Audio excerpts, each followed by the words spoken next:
You know, we would have to live in constant fear of messing up and facing that furious wrath if someone had not told us the glorious truth of the cross.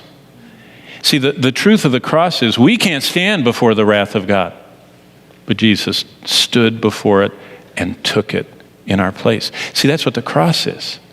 Jesus became the target of the wrath of God that was poured out on him.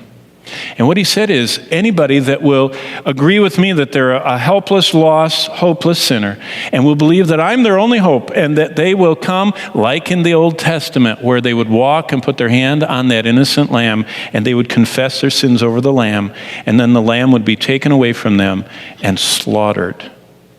Jesus said, I am the once and for all lamb. You place the hand of faith on me and believe that you sinned and are guilty and worthy to face everlasting destruction. And I will satisfy God's wrath and take forever what you deserve. Well, this morning, how can you apply the wrath of Revelation 6? I mean, it's avoided by most people. That's a negative thing. Who wants to talk about that? Well, the best way I know is to renew our thanksgiving for what Jesus Christ did for us on the cross. And that's because in the doctrine of justification, do you know what the doctrine of justification says? That in Christ, the wrath of God was satisfied. That's what justification means. So you know what I was thinking about? I was thinking about a poem. Here's a 12-year-old poem. And what I thought is, you've been sitting so long, let's all stand. We'll quote poetry, okay? Let's read this poem together. And as we read it, I'm going to show you the second stanza, and I want to point out something very amazing in the second stanza, okay? So just read with me this poem. In Christ alone, my hope is found. He is my light, my strength, my song.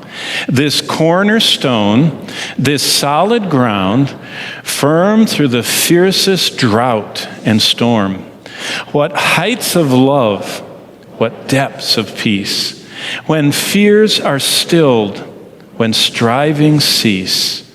My comforter, my all in all, here in the love of Christ I stand. Now look at the bolded line in the second stanza. Till on that cross, as Jesus died, the wrath of God was satisfied. For every sin on him was laid. And then look at the faith. Here, in the death of Christ, I live. When it's my sin, on him, I live.